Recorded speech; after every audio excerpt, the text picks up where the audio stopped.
So, welcome to the October 6th edition of Tuesday Talks with WFS. So, I am Adrienne and I am a competent woman. I am the president CEO of Women for Sobriety Incorporated, and I am here today to talk about statement number 4, which currently reads: Problems bother me only to the degree I permit. I now better understand my problems. I do not permit problems to overwhelm me. So, of course, I love to do my little history lesson. So, this statement started as problems bother me only to the degree I permit them to.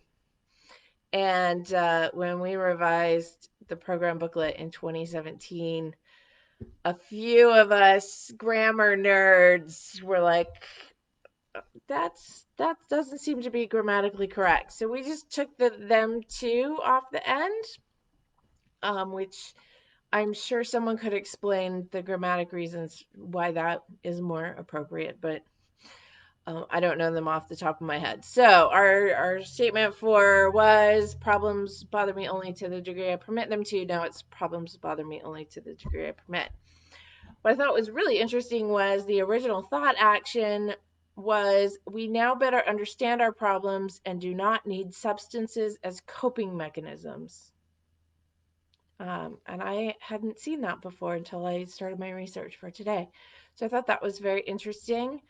Um, I did see in 1993, so that was 1983 when that came out. By 1993, it was we now better understand our problems and do not permit problems to overwhelm us. So I don't know when it got changed to the singular. I now better understand my problems and do not permit problems to overwhelm me. That might take a bit more super sleuthing, but I did not have time to do that today. So, just a little interesting history there of statement number 4. Um, I do like that original thought action of we don't need substances as coping mechanisms because I feel like that's true. But I also really like the part of the thought action that says we do not permit problems to overwhelm us because that was really my problem. And this is, I get from new people sometimes a sticking point of the affirmation of this statement of problems bother me only to the degree I permit. So how much should I permit problems to bother me? Some problems are going to bother me. That's just the nature of problems. Um, so um, that's when I kind of point to the thought action and I say, it's not about not letting problems bother us because sometimes problems are worth bothering us, right? I had a friend who her granddaughter was diagnosed with a medical condition and she was worried about it. And why shouldn't that bother you? Of course, when someone has a concerning medical condition, that should be bothersome. So I think the real key for me for statement 4 is not letting it overwhelm me and paralyze me, which is what I used to be really good at, was getting overwhelmed and paralyzed by my problems and then drinking or using so that I didn't have to think about them anymore because they felt too overwhelming for me to try and solve. Um, so so I like that change in the thought action, and I don't like that change because I definitely think like not needing substances as coping mechanisms is a pretty important message for us to send out as well. So just my interesting, my little musings on statement 4 there. So another thing I wanted to talk about when I think of statement 4, I think of Maslow's hierarchy of needs. And when I was learning about that in college. So, for those of you who are familiar with Maslow's hierarchy of needs, it's a theory of motivation, and it's like it's a pyramid, and at the base of the pyramid is our physiological needs like air, water, food, warmth, those basic survival needs. And until those are met, we can't move up the pyramid to the next level, which I think is security needs. So, So feeling safe, right? And feeling like the lion's not about to attack us, or feeling like our physiological needs um, are going to be met reliably, right? So that's part of security. Um, and then it goes up from there, love and belonging, and the top one is self-actualization. And so this is where we find purpose and meaning and growth, right? Is in that self-actualization. So after our physiological security, um, friendship needs are all met, then we can really worry about like this expansive growth and meaning and purpose in our life. And I remember learning about this. And one of the characteristics of self actualizers that Maslow described was that self actualizers are problem focused or problem centered. And being a WFSer, I thought that was like, what? But, problems bother me only to the degree I permit. But Maslow's point was, again, that not avoiding problems, right? We want that people who are self-actualized are focused on problems and resolving problems, and not just their own problems, but problems that affect society and affect the greater world around them.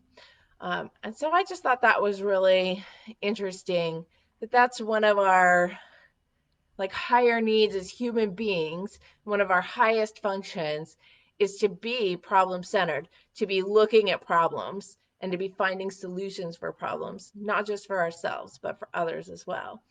And to link that back to statement number 4, of course, we're not going to be doing that if we're getting bogged down, either running away from these problems or being overwhelmed by them to the point where we shut down and can't think about them or focus on them, or find solutions to them.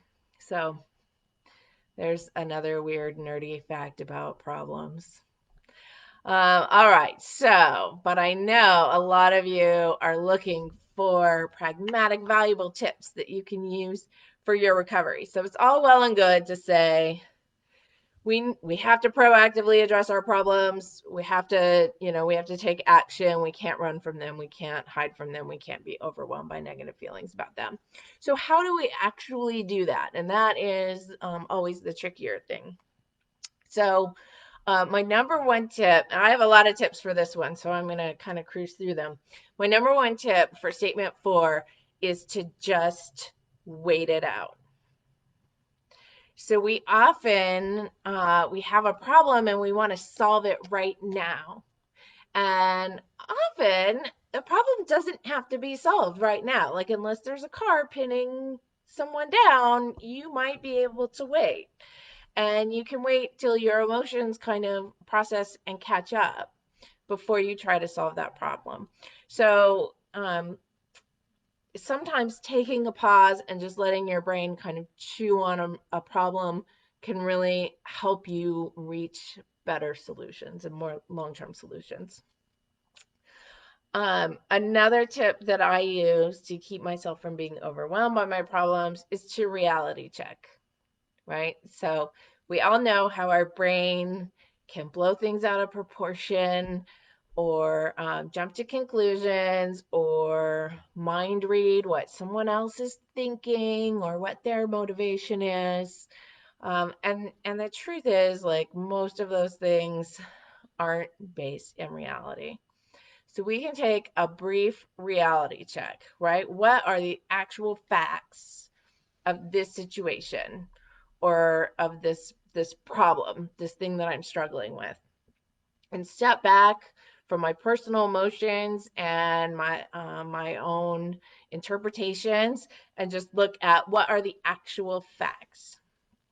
Typically, that is going to take a lot of the charge out of the situation and put me in a much better place where I can proactively address my problems and understand them better, right? Because if I can separate out what my brain is doing from what is actually happening, I'm going to have a much better understanding of what is actually going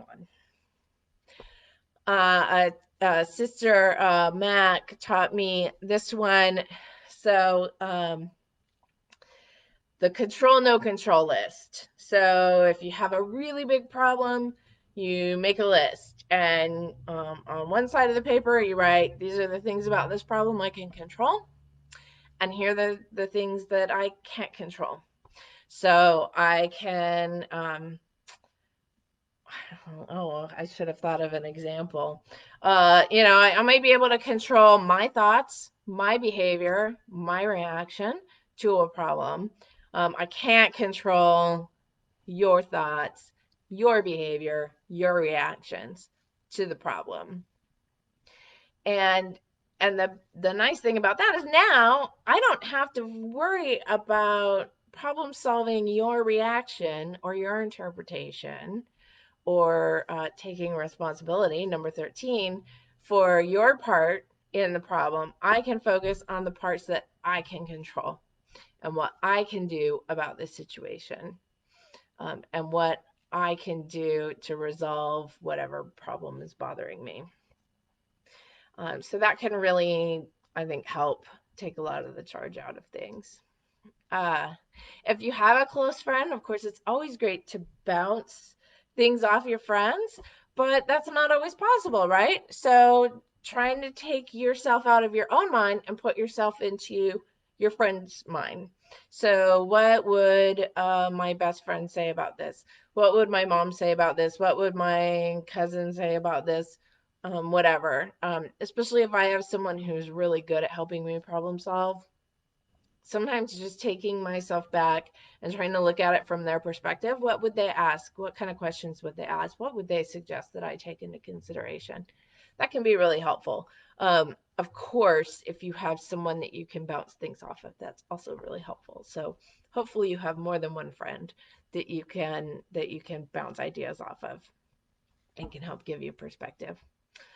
Um, let's see. Oh, I love this one. The grand scheme of things. So, if I'm feeling overwhelmed by a problem, I like to look at, okay, so in 1 year, how much will this problem matter? In 5 years, how much will this problem matter? In 10 years, is this going to matter at all? A lot of things that seem like a really big deal in the moment, like long term, not really a big deal, right? So, looking at things in the grand scheme of things, how is it going to be affecting me, my friends, my family, my community, the world, right? It can really, again, put that problem in perspective. So, the world is probably not going to end because I'm not sure like whether I should major in psychology or counseling, right? And that can just help take some of the charge out. Again, we're looking at ways to decrease that overwhelm that we often feel from problems. And then when we get into solution finding, there's a few tips that I like to think about when I really got a big problem and I'm trying to figure out which path should I take. So of course, one is just the first step is just to brainstorm, right? Brainstorm all the possible solutions. Really helpful to either write them out or draw them, or if you've got post-it notes, whatever is a good tool for you, to brainstorm as many solutions as possible. And then some people really like the decisional balance, the pros and cons, to do a pro and con list and which one's better and what are the pros and what are the cons, and do a cost benefit analysis kind of thing. And then kind of linking to Jean's meditation thing, sometimes when I've got a really big decision and, the pragmatic pros and cons, it just doesn't feel right. And I think we've all come across these problems or these situations where on paper the two decisions or even one option on paper seems like way better, but on the inside, like our heart is going, but that just doesn't feel right? And I think that those instincts, um, especially those of us with trauma, in our backgrounds, we really have trained ourselves not to pay attention to those instincts because if we're always in danger, you get really used to not listening to danger signals. But part of recovering from trauma, and thus often recovering from addiction, is to learn to pay attention again to your body and your danger signals. We talk about butterflies in our stomach or a gut feeling, and the truth is that there are more nerves in your gut than there are in the entire rest of your body. Like, I think including your brain. Like, there's more nerves in your gut than in your brain, and the brain is all nerves. I could be wrong on that. Don't quote me.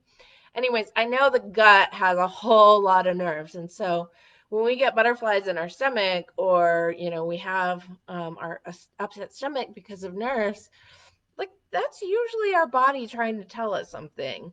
And it's usually some pretty deep, wise knowledge. So, what I will sometimes do if I'm really torn between two decisions, or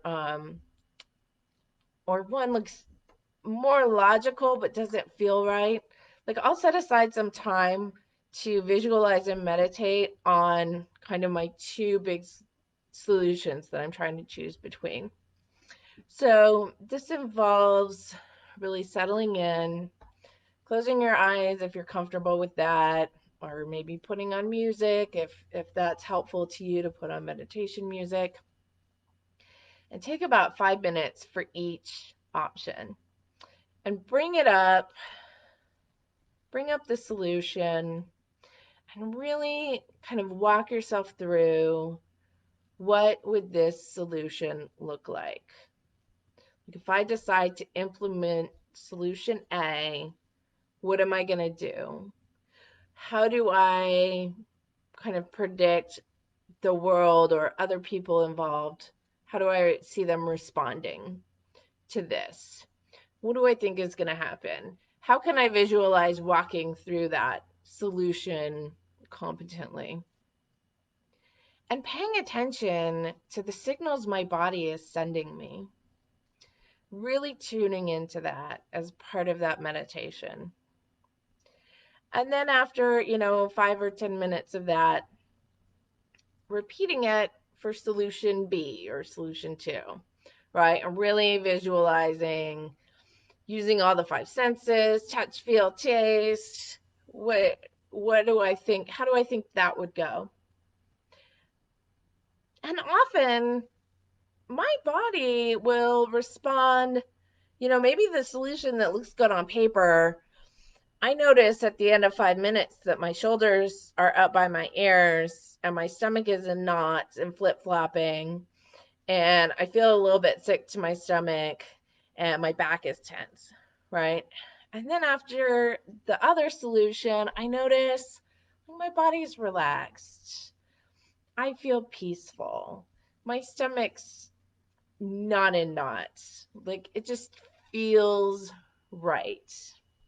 And so even though it doesn't look right on paper, it feels more right in my heart. And typically when I pay attention to that, things turn out better. Now, of course, I don't really know for sure because I pick one and not the other, but that can be a really good way if you're just really not sure, if you're really stuck in your head in analysis paralysis, and I get analysis paralysis all the time. Just tuning into my body and tuning into those feelings can really help me discover what is really actually the better solution. And my body knows. So that that is my ideas. Those are my ideas for how to implement statement 4.